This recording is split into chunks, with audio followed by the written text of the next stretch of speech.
Hola, buenas tardes. Estamos en un episodio más del podcast Con Su Salud, el número 9 ya. Dice nuestro invitado especial que es un número de la suerte, así que esperemos que este episodio tenga muchas vistas y muchos likes y muchos comentarios. Estamos ahora en esta ocasión con el doctor Velázquez. Si gusta presentarse a la cámara, doctor. Muchas gracias, Dulce. Gracias por la oportunidad de participar el día de hoy en el podcast Con Su Salud y saludar a nuestro auditorio que nos sintonizan para poder platicar un poco sobre lo importante que es donar, ¿no? Y poder atender quizás alguna de las dudas que pueda presentar el público. Pues gracias por esta invitación. ¿Cuál es su puesto? Si lo puede decir a la... Yo soy el director del Centro Estatal de la Transfusión Sanguínea en el estado. Nos encargamos de coordinar todo lo que son los servicios de sangre dentro de las unidades hospitalarias, todo lo que es el manejo de la red y apoyo a través de la Secretaría de Salud. Ok. El CETS, el Centro Estatal de Transfusión Sanguínea, ¿cómo está estructurado en la Secretaría de Salud? ¿Es independiente? Cuéntenos un poquito. Bueno, el Centro Estatal es un órgano desconcentrado de los servicios de salud de Sonora y dependemos directamente, ¿no?, de nuestro secretario, el doctor Alomía. A través del gobierno federal existe lo que es el denominado Centro Nacional de la Transfusión Sanguínea, lo cual es el órgano rector a nivel nacional y es quien nos da las directrices de todo lo que es el lineamiento en seguridad sanguínea, y es así como a través de la Secretaría y Transfusión dirigimos para los diferentes sectores públicos y privados las acciones que corresponden a la seguridad de la sangre. Ok. ¿Y qué hacen exactamente en el Centro Estatal de Transfusión Sanguínea? Bueno, qué bien que lo comentas, Dulce. Es importante compartir con nuestro auditorio las funciones. A veces el Centro Estatal únicamente se conoce como un banco de sangre, pero el Centro Estatal tiene programas muy específicos que van encaminados a esta seguridad. Principalmente mantiene un área de fomento sanitario. Es un programa específico, el cual se encarga de vigilar todos los procesos que llevan a cabo las unidades hospitalarias para la obtención de la sangre. Mantenemos un área de monitoreo que se denomina hemovigilancia. Esta unidad se encarga de vigilar todos los eventos adversos correlacionados a la donación o bien su evento adverso a la transfusión y todos los procesos que conllevan dentro de esta seguridad transfusional. Mantenemos en base a estos dos programas iniciales que son de vigilancia, diagnóstico, tenemos un programa estatal que es la capacitación dentro de los servicios de sangre. Entonces mantenemos ese tercer programa.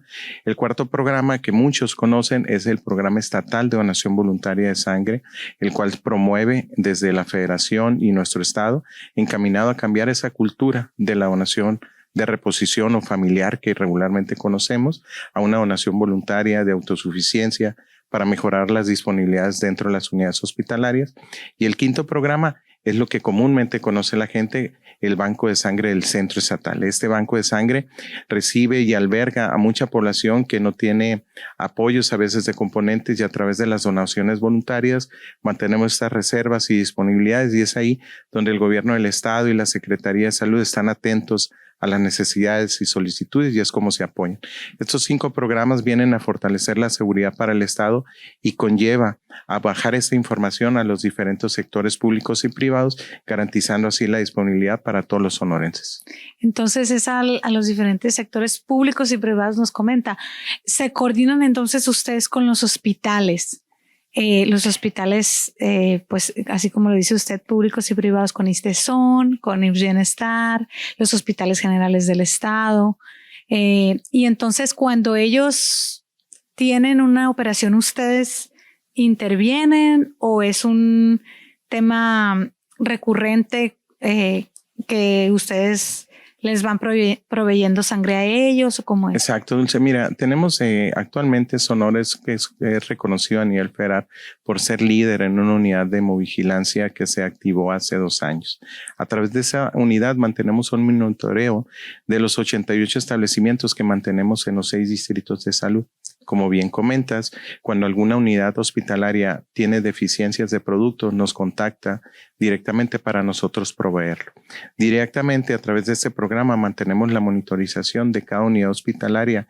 Sabemos qué cantidad de productos contienen y bajo estrategias podemos hacer movilidades. Por ejemplo, si en Puerto Peñasco bajo mi monitoreo veo que hay deficiencia de productos para la cobertura, nos comunicamos con ellos y hacemos movilizaciones desde San Luis a Peñasco, de Caborca a Peñasco, o bien a través desde el centro estatal a Puerto Peñasco en este sentido para fortalecer, sobre todo en periodos vacacionales, sí, en periodos de Semana Santa o en épocas donde la donación disminuye por los periodos vacacionales. Es ahí donde la Secretaría ejerce acciones de cobertura sanguínea para garantizar. Se mantienen acciones a nivel federal, sobre todo para evitar muertes maternas por la falta de componente, y es así como se mantiene este monitoreo dirigido por nuestro secretario de Salud con transfusión sanguínea. Una duda, doctor. Cuando los hospitales, ejemplo, yo me voy a operar en el IMSS, en un hospital del IMSS, ellos generalmente piden una donación de sangre para poder operar a las personas, ¿no? Esa donación de sangre, ellos tienen banco de sangre. Es decir, el banco de sangre no es exclusivo del Centro Estatal de Transfusión Sanguínea, sino que cada hospital tiene su banco de sangre. Exacto. Cada unidad hospitalaria, dependiendo de su capacidad o número de camas sensibles, es como desarrollan el mantener un banco de sangre o un servicio de transfusión. Y es ahí importante lo que comentas, informarle al público qué es un banco de sangre o qué es un servicio de transfusión. Los servicios de transfusión únicamente reciben sangre de un banco de sangre el cual colecta. El banco de sangre es el que promueve y orienta a la comunidad sobre los requisitos de donación, posteriormente los valora. Quien cumple el requisito obtiene esa sangre, la estudia, la fracciona, la conserva y la dispone bajo las urgencias o necesidades. Y el servicio de transfusión únicamente recibe y promueve a que vayan a donar a un banco de sangre. Las unidades grandes, como tenemos aquí en el estado, en Nogales el IMSS número 5 es un banco de sangre de acuerdo a su capacidad. En Agua Prieta el IMSS número 12 es un banco de sangre. Aquí en la capital, en Hermosillo, el IMSS número 2 es un banco de sangre. En Obregón, la UMAE, que es la unidad médica de alta especialidad del IMSS, es un banco de sangre central. En Navojoa, el IMSS número 3 es un centro de colecta dependiente del Banco de Sangre de Obregón. Entonces son los centros de donación y así mantenemos también la coordinación de diversos hospitales como es ISTESON, donde tiene el Centro Médico Ignacio Chávez aquí en Hermosillo, o el Hospital López Mateo en Obregón, que también es banco de sangre. El ISSSTE mantiene únicamente un banco central aquí en Hermosillo y provee a sus unidades hospitalarias. Y lo que corresponde a IMSS Bienestar, pues se mantiene el Hospital General IMSS Bienestar de Navojoa, de Obregón, de Guaymas, aquí el Hospital General del Estado, el Hospital Infantil. Subimos a la sierra, tenemos el Hospital General de Agua Prieta, el Hospital General de Cananea, Nogales, el Hospital General IMSS Bienestar, Magdalena, de igual manera, Caborca, Peñasco y San Luis Río Colorado. Son los centros de donación y aparte de esto, se mantienen los centros de donación por hospitales privados. Muchos conocen el Hospital San José, aquí en Hermosillo, se mantiene el Banco Juárez en Nogales, el San Diego de Alcalá, Licona, Noroeste y diversos hospitales que conllevan, Hospital Cima, que conllevan a una participación de donación en atención privada. Y en el sur del estado, pues se mantienen en Hospital San José en San Carlos y Banco de Sangre en San José en Obregón. Es así como se mantiene una cobertura de 12 bancos de sangre y 18 centros de colecta en el estado, sumando alrededor de 30 establecimientos que hacen la colección.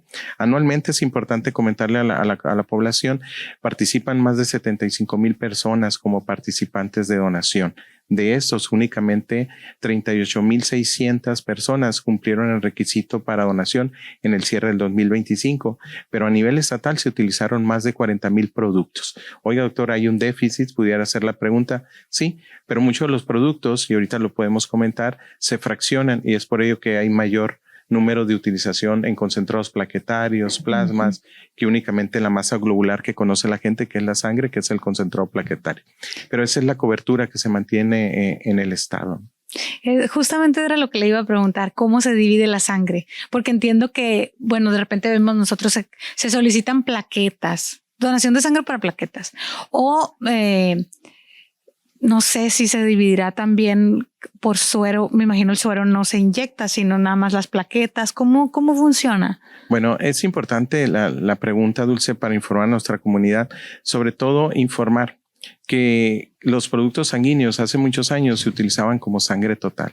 Esto es, cuando se valoraba a alguien, se obtenía esa sangre total y se utilizaba en un paciente dependiendo de su déficit, ya sea de hemoglobina, déficit de producción de plaquetas u otros factores de coagulación, era lo que requería el paciente y se utilizaba como sangre total. Pero eso se fue dando con los años y los estudios ya fundamentados médicamente que lejos de ayudar, condicionaban complicaciones mayores por las sobrecargas. Hoy en la actualidad, cada paciente, de acuerdo a su diagnóstico, su déficit, se hace una valoración y se integra la necesidad bajo el requerimiento en ellos. Por ejemplo, si nosotros participamos como donantes, donamos esa sangre total y esa sangre total entra a un proceso de fraccionamiento, donde se fracciona a través de esa sangre total a una masa inicial que es eritrocitos, y ese plasma se puede centrifugar y obtener una segunda fracción que se llama concentrados plaquetarios. Pero si ese plasma no se centrifugara, podemos congelarlo y después descongelarlo y obtener una fracción pequeña que se llama crioprecipitado. Entonces, de una unidad de sangre total podemos obtener eritrocitos, plaquetas, plasmas y crioprecipitados. Entonces, dependiendo médicamente la valoración o el déficit en el paciente, en hemorragia vamos a utilizar únicamente eritrocitos. Si hay un déficit de plaquetas por alguna enfermedad específica donde el organismo no las produce, vamos a utilizar plaquetas. Si hay un déficit por factores de coagulación, proteínas y demás, vamos a utilizar plasma. O si hay alteraciones en factores de coagulación, podemos utilizar los factores que son el crioprecipitado. Entonces, como nos damos cuenta, de una sola unidad de sangre podemos ayudar hasta 4 personas y va a depender mucho de la valoración médica de quien cumple el requisito para obtener esa sangre y que sea segura y benéfica en el mismo. Comento una experiencia personal. En la prepa estudié laboratorio clínico y la prepa del Cebatis 11, lo vamos a hacer promoción aquí. Y entonces, según yo, las plaquetas era el tema de la cicatrización, ¿no? Bueno, lo voy a decir así con palabras muy coloquiales como como un ciudadano lo diríamos, ¿no? El tema de los glóbulos blancos, pues es para defender al cuerpo de agentes extraños, ¿no? De cosas, de una gripa, de algo, una bacteria que entre a tu organismo o un virus, etcétera. Y el tema de los glóbulos rojos, pues es el que contiene el hierro y eso, ¿no? Uh-huh. Sí, no, lo estoy explicando muy, muy coloquial, doctor. Y el tema de las plaquetas pensé yo que era lo del tema de la cicatrización. Ahorita que dijo de la coagulación y que mencionó el ¿cómo es? Crioprecipitado. ¿Y qué es eso? Bueno, son factores que contribuyen a evitar esos riesgos de sangrados, ¿no? Hay personas que en nuestro organismo no pueden producir ciertos factores y tienden a producir sangrados, como son sangrados por nariz, mucosas y demás, porque hay un déficit de una proteína específica en el organismo y se dan ese tipo de alteraciones. Entonces, pues se requieren ya sean eso u otros sustitutos ya sintéticos que se valoran por el área de hematología, ¿no? Para evitar eso. Y bueno, como bien comentan, las plaquetas forman una función muy importante dentro de nuestro organismo. Son los soldaditos, vamos a llamarlo así, que nos ayudan a evitar un sangrado. Uh-huh. Supongamos que tenemos una herida y si las plaquetas no funcionaran adecuadamente, pues ese sangrado no se iba a contener. Entonces, la función de estas plaquetas es producir, ¿sí? Un tapón, ¿sí? Una mallita para que evitemos ese sangrado, para que lo pudieran entender y de esta forma se da. Por eso es importante que bajo la valoración médica el que valora al paciente de acuerdo a sus déficits laboratoriales, clínicos, hemodinámicos, establece qué es lo que requiere. En hemorragia, a lo mejor lo que vamos a utilizar, como bien dices, es la masa globular, los eritrocitos que hacen esa función de transporte, aumento de volumen y otras funciones. Y bueno, cuando hay un déficit de plaquetas y que hay un riesgo de sangrado, vamos a administrar en ese sentido plaquetas, concentrados plaquetarios o unidades de aféresis plaquetaria. Ahorita lo podemos explicar. O en este caso, el plasma que contiene proteínas, sí, hormonas y otros factores que también van a ayudar, o específicamente lo que bien decíamos que es el crioprecipitado. Hablando de las plaquetas, hay veces que se mencionan por redes sociales que se ocupan donantes de plaquetas y demás. Existe la donación de sangre total y la donación de sangre para plaquetas a través de la obtención de un equipo especializado.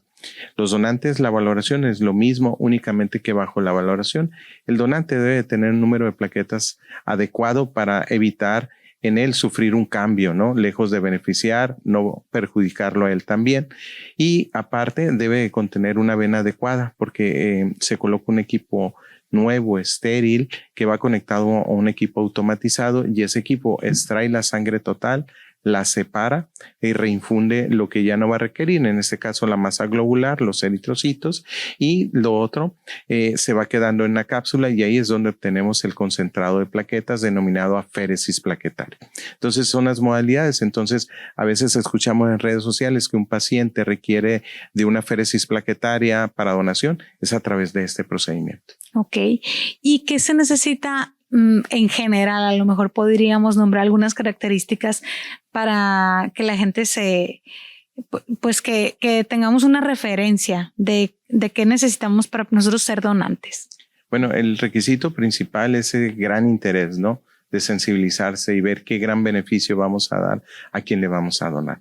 En segundo, que es uno de los principales, saber que nos encontramos en adecuadas condiciones físicamente principalmente y en descanso, ¿no? Porque a veces acuden a donar y andan desvelados o hicieron actividad física y eso trae una complicación en el momento en que pueden someterse a donar.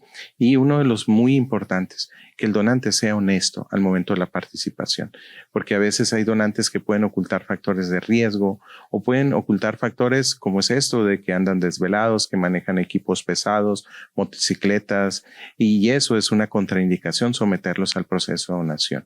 Y a través de una valoración médica, el médico establece laboratorialmente, porque se toma una muestra para ver cómo se encuentran sus células y sus células están bien en cada uno de sus parámetros.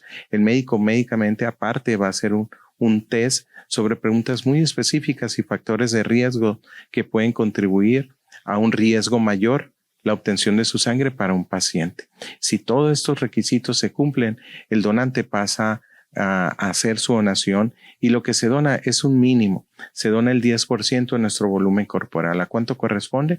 Corresponde entre 350 a 450 mililitros, lo cual no sufrimos ninguna descompensación. Nos recuperamos en menos de 12 a 24 horas consumiendo líquidos y una alimentación normal.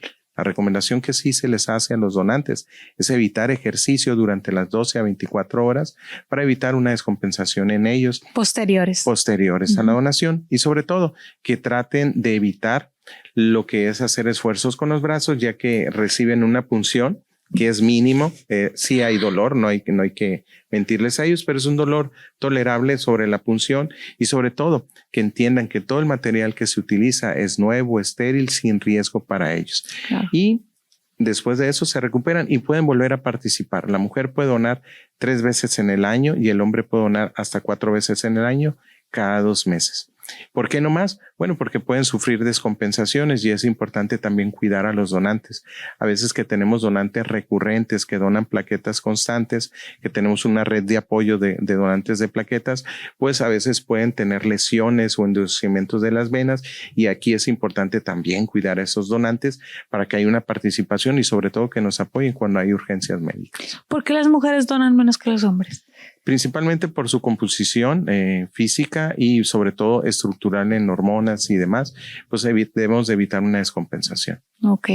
¿Y el cuerpo regenera esa sangre? Exacto. El cuerpo es muy sabio. Cuando nosotros tenemos una pérdida parcial de sangre, como es a través de este proceso, nuestro cuerpo se activa y empieza a producir nuevas células, lo cual mejora la perfusión en nuestro organismo, pero también hay una redistribución. Pero si este volumen fuera mayor al 10 al 13% es cuando sufre una descompensación. A eso le podemos denominar hipovolemia o hemorragia, la puede conocer la población. Ahí es cuando ya le estamos condicionando una complicación. Por eso es importante valorar adecuadamente, ver que cumpla con los requisitos sobre el peso, la estatura, sus signos vitales para evitar una descompensación al momento de la donación. Para nosotros es muy importante en todos los centros de donación cuidar al donante, al participante y cuidar al paciente. ¿Por qué? Porque debemos de obtener donantes seguros a pesar de hacer todos los estudios que se hacen en la obtención de la sangre, pues puede haber riesgos mínimos que si el donante oculta factores de riesgo, lejos de beneficiar al paciente, puede ser un riesgo mayor. Esos estudios corresponden desde los estudios iniciales para ver sus células, clasificar el grupo sanguíneo de lo que se donó. Muchas veces uno llega y dice, soy O positivo y resulta que se hace el grupo y es B positivo o A positivo. Entonces ahí viene un proceso de seguridad dentro de ello.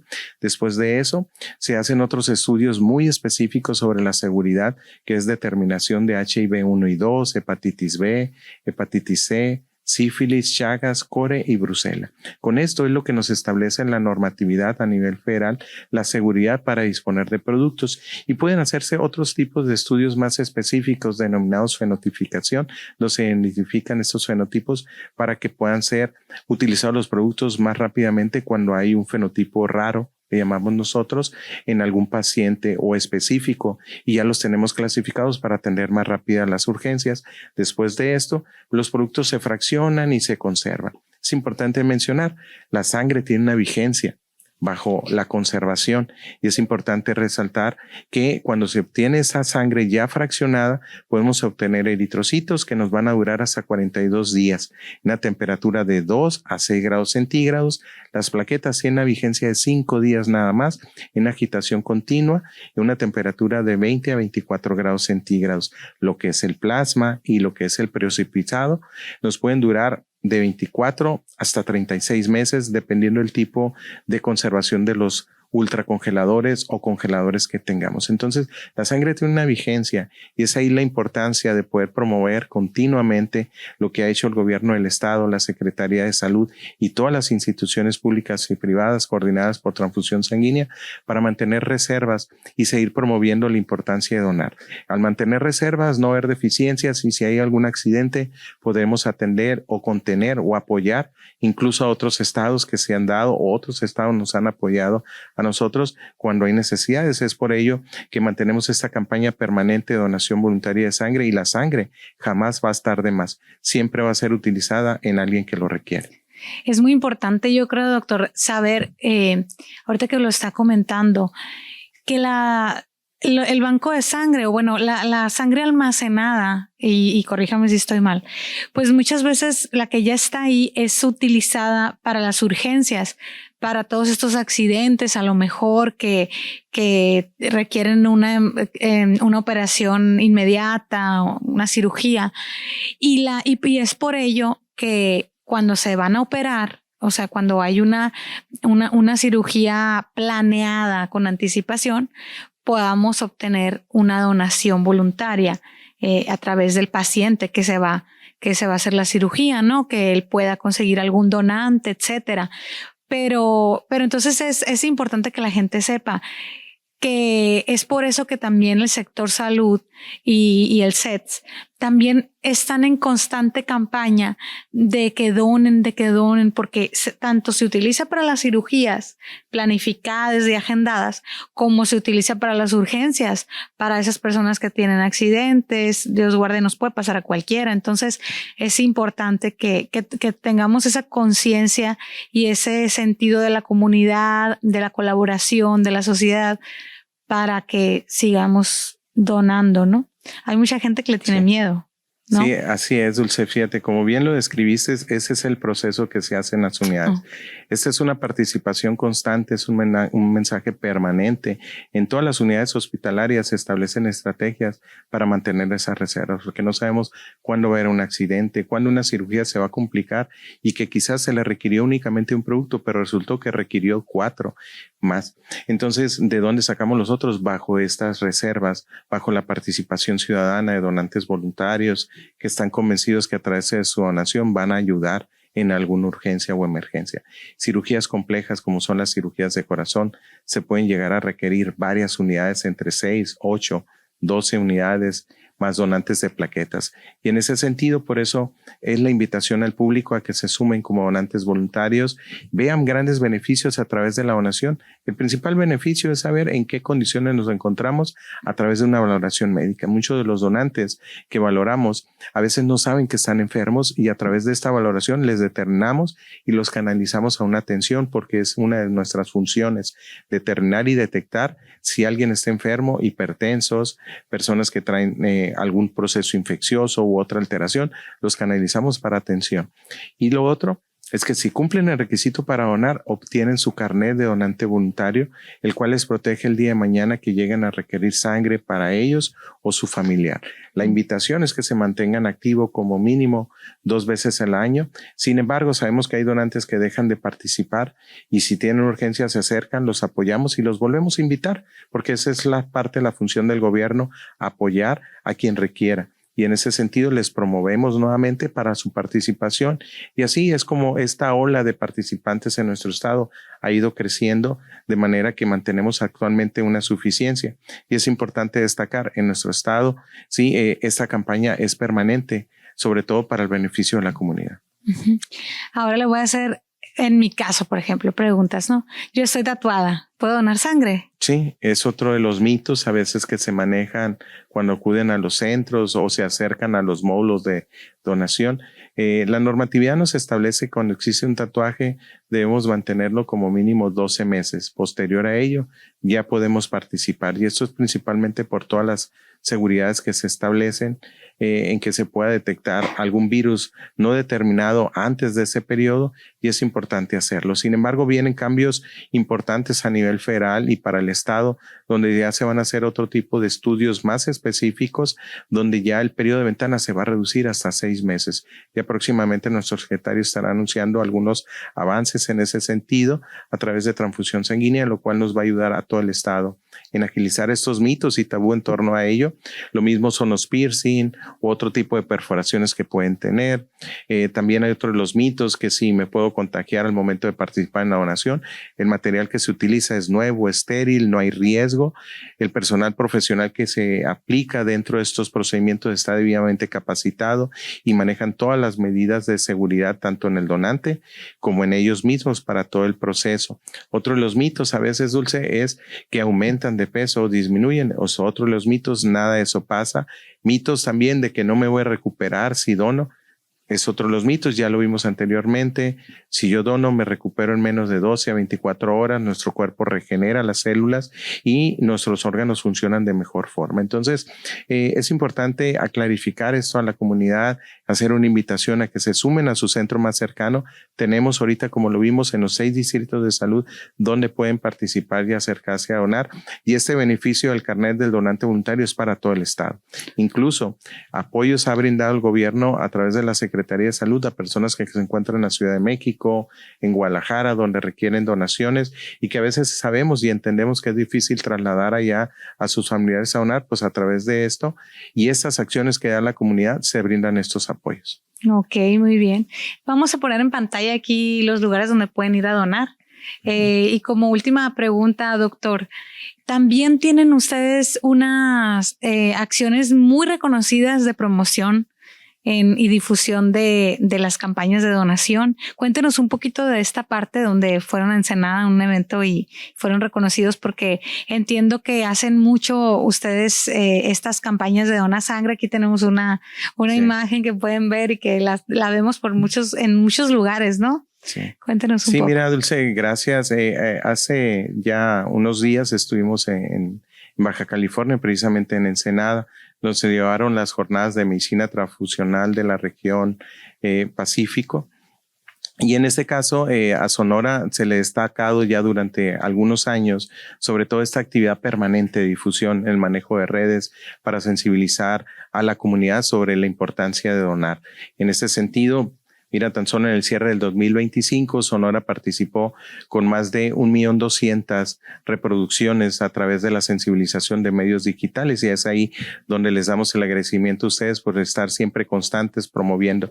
Y esa es una de las acciones que se le reconocieron al estado de Sonora en Baja California sobre esta participación continua, sobre la activación permanente que se mantiene en el estado y sobre esas acciones. Otro de los puntos destacados para el estado por la federación han sido la actividad educativa. Sonora destaca y es líder a nivel nacional a través del modelo educativo en donación altruista de sangre, el cual tiene el objetivo de educar a las nuevas generaciones desde primarias, secundarias, preparatorias y propiamente las universidades a través de las colectas voluntarias que hacemos en ellos. Y es uno de los programas ahorita que ya van a ser adaptados a otros estados, sobre todo para crecer conjuntamente en el país sobre un mismo fin, que es la educación en donación altruista. Educando a las nuevas generaciones tendremos una mayor participación en su crecimiento al ser adultos jóvenes. Otra de las acciones que han destacado nuestro estado han sido la regionalización, ¿sí?, del estudio serológico, donde centralizamos a través del centro estatal estos estudios de la sangre y otros estudios específicos de incompatibilidad, apoyando a los diversos sectores en beneficio de los pacientes. Y finalmente, hace 2 años, el estado inauguró lo que es la Unidad de Inteligencia y Control de Hemovigilancia, la cual es un referente a nivel nacional también y se encarga del monitoreo de todos los eventos adversos a la donación, a la transfusión y todos los procesos. En ese sentido, el gobierno del estado, a través de la Secretaría de Salud y Transfusión Sanguínea, pues estamos hoy muy satisfechos por las acciones, no únicamente que hace Transfusión Sanguínea, reconocer la colaboración de los diferentes programas de la Secretaría de Salud que nos ayudan a impulsar estas acciones y sobre todo reconocer el gran esfuerzo del sector, del IMSS, del ISSSTE, IMSS Bienestar, ISSSTESON, hospitales privados, SEDENA, CEMAR, que conjuntamente en el estado es la acción única enfocado a promover la donación y dar un aseguramiento en la calidad de la obtención de los productos. Y es así como Sonora recibe este reconocimiento y bueno, nuestro secretario a través de nuestro gobernador también están muy contentos sobre las acciones que representamos para el país y para otros estados y sobre todo el equipo de Secretaría de Salud, sin dejar de más todos los grandes actores que están detrás de nosotros, que es el personal del centro estatal. Vamos a finalizar este podcast con el videito que le hizo David, lo vamos a poner ahí al final, por favor, chicos, sí, de este discurso tan padre que dio y que le hicieron el reconocimiento a tanto al secretario de Salud como al gobernador y a usted, por supuesto. Muchas gracias. Muchas gracias, doctor, por este gran mensaje. Y nos vemos pronto. Nos vemos pronto. Gracias. Sigan donando. Sí, muy importante. Gracias. Nos vemos.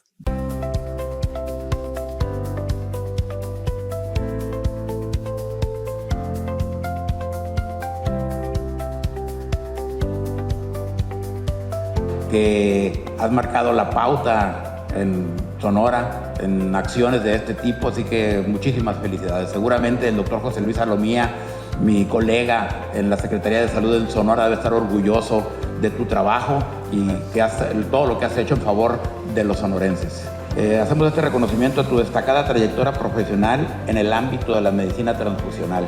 Los estados aquí reunidos, Baja California Sur, Sonora y Sinaloa, destacan tu liderazgo, ímpetu y ferviente impulso a la donación voluntaria y altruista en tu estado, que ha sido referente para la República Mexicana. Te hago entrega.